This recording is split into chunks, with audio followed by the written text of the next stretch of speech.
All right. This is the last lecture for the whole class. I'm going to try and hold back the tears of joy.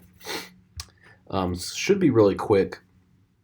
I basically want to talk about a new trend in psychology as a science and how this also kind of ties into social sciences in general. It's playing a big role in how people are approaching human services and just kind of pervading society in general, and that is big data and analytics, machine learning, stuff like that.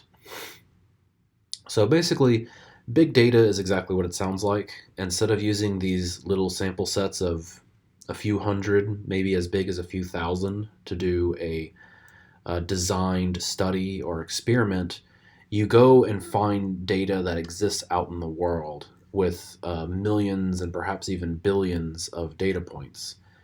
For instance, on Amazon, they can look at millions upon millions of customers, transactions, and characteristics of these customers and leverage that data to make further recommendations to those customers. You need algorithms that knows how to take all this data and make some sense out of it and make some concrete recommendations based out of it.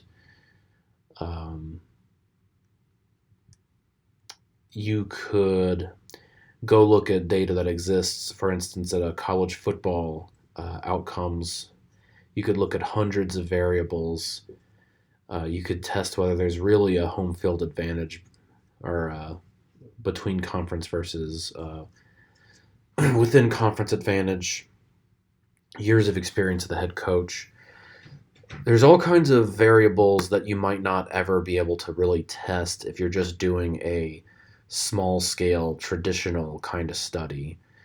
But with so much of our data being recorded passively, like many of your behaviors, your purchases, your votes, your likes on social media, uh, is just being recorded passively. It's just being thrown into a server, and that data is being sold. Facebook, WhatsApp, what is it, TikTok, Google.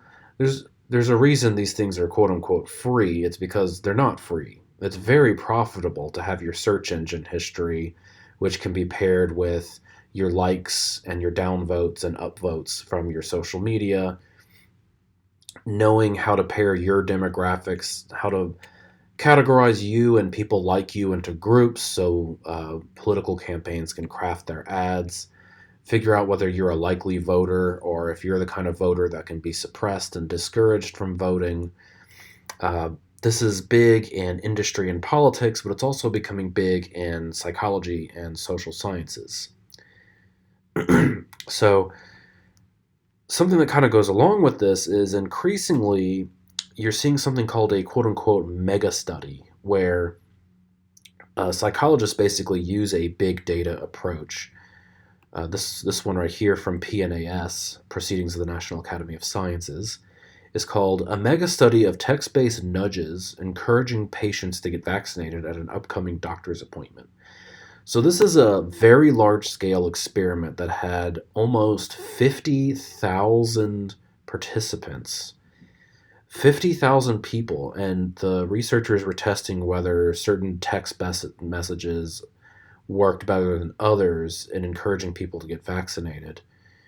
And really, it kind of makes old studies look kind of poor in comparison because you just have so many data points.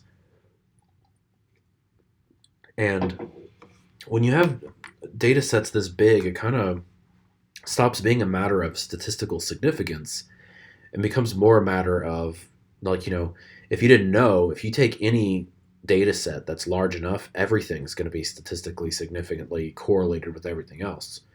At some point, your shoe size is going to be correlated with your social security number or something. I mean, it's crazy. Everything ends up being correlated.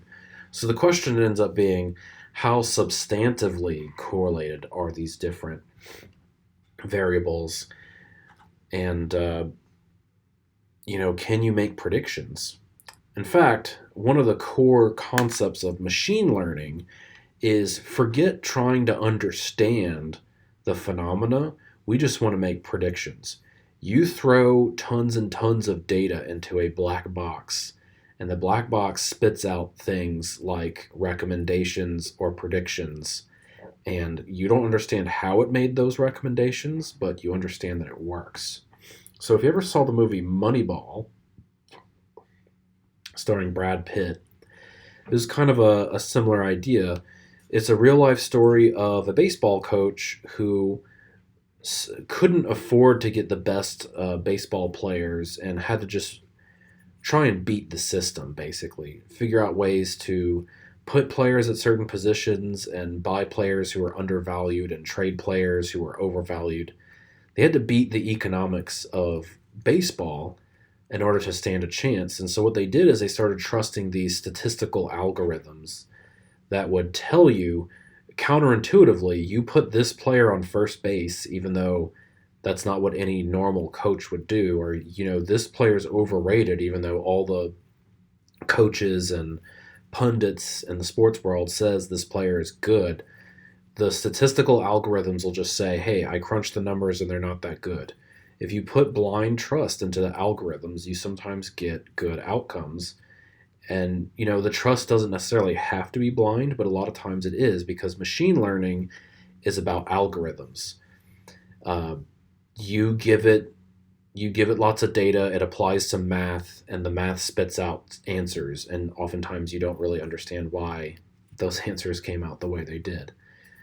There are some psychologists who think that we should focus more on prediction rather than trying to understand relationships between variables. There's some psychologists who say, we've tried to explain things, but that's not working out for us too well. Look at the case of suicide. For a long time, a lot of psychological theories about why people who are suffering end up committing suicide.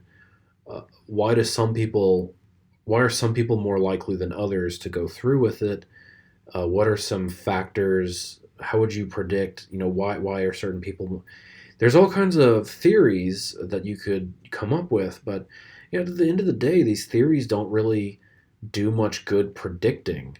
You can retroactively explain individual cases of suicide, but with machine learning, you don't get any explanations, but you can get very accurate predictions. You take hundreds of variables, you throw that math, all those numbers into a machine. The machine takes a lot of people that have committed suicide, that have not committed suicide, all these variables, their Beck depression scores, their purchase habits, and the algorithm will make predictions. And we may not be able to understand it, but we could prevent more suicides if we could just predict who's more at risk in the first place. And there are some psychologists who've said maybe explanation is not in the cards right now. Maybe we'll know better one day, but since we can predict better with machine learning, maybe we should just focus on that.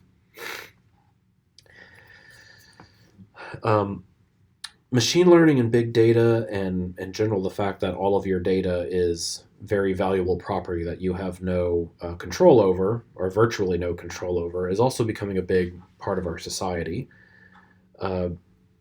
For instance, Cambridge Analytica, which was it wasn't exactly a political, like a campaign firm. They're more of a general consultant firm that worked on non-political campaigns, but some political campaigns. Well, Cambridge Analytica got in trouble because they acquired a bunch of people's Facebook data through illicit means. There was kind of a breach in Facebook's normal understanding of how you're going to handle people's data, that they weren't supposed to have it. And that's on Cambridge Analytica, but also on Facebook, for basically giving out data and then saying, now I hope you don't find some technically legal way to give this data to someone else, because that would be not nice, even though you might technically legally have a way of doing that, or you might think that you do. If you're interested in this whole story, I just recently finished this book, Targeted, by Brittany Kaiser, who worked at Cambridge Analytica. But basically what Cambridge Analytica would do is They would take your social media data and, at a very fine grained level, district by district, they would say which voters are belong to certain categories. They called this psychographics. You can put people into categories like boomers, likely voters, influencer wannabes, millennials. You have ethnicity and stuff like that. But basically, they could, with a high degree of accuracy, identify down at the district level, down to the like just a few hundred voters here and a few hundred voters there, are more susceptible to some ads versus others. Some ads that work on your emotions or work on certain kind of emotions will really push your buttons and get you to show up to vote. Other ads will convince people who would have voted against their candidate to not vote at all, to just make them too angry at the system in general. And psychologists and social scientists are becoming aware of this, and they're harnessing it for their own research practices, and regulators are becoming more familiar with this. I mean, when Cambridge Analytica was doing all this stuff, they had, I mean, how would any of, no one would have known to tell them they can't do that or to have any concerns about whether this is ethical or not, because no one had ever really done anything like this before at that scale. And that brings me to my next point, and my final point is that for all the good and bad you might see with big data and machine learning, it at least gives people in social sciences a new avenue to bring their career. Because usually, if you are a social science major, specifically a psychology major, um, it's not the kind of degree that, like, right after your bachelor's, after you graduate with your bachelor's degree, there are too many careers that you're just by default ready for. It's kind of like a pre law degree in a way. If you earn a pre law degree, there's lots of jobs you can go get. They're not really, in the field of law necessarily, but a pre law degree gets you a lot of jobs, sure. Uh, in psychology, you get a psychology degree, there's plenty of jobs you can go get just having a degree. And, psychology does teach you a lot of important skills, and they work out well for different professions. But like a pre law degree, psychology is really preparing you for advanced study. You want to go get licensed as a counselor, or if you want to go into academia, you become a college professor or you become a researcher, or, you want to go start your own clinical practice. You want to help people with PTSD, or if you want to go be a school psychologist, you can help with bullying and career counseling and diagnosing students with ADHD or learning disabilities. Um, Basically, there were all these paths open for you if you got a psychology degree. With all the import of big data and machine learning, there's now more of a chance for people with a psychology degree to go into industry. So, tons of startups in Silicon Valley: Google, Facebook, TikTok, entertainment companies, Spotify, Netflix, political campaigns, companies like Cambridge Analytica, which don't exist anymore, or I don't think they exist anymore, but there are tons more like them. There's a big industry of people who want to be able to examine data and learn about people to make decisions and make money and win campaigns. So, while we don't get too deep into machine learning and stuff in psychology, that's probably going to change in the future. And I think that's at least one good part of it, is it increases the employability of the psychology major. Well, that was part two, and that was the course. I hope y'all enjoyed it. I appreciate any feedback. Y'all have a great finals week by the time you hear this. Auf Wiedersehen.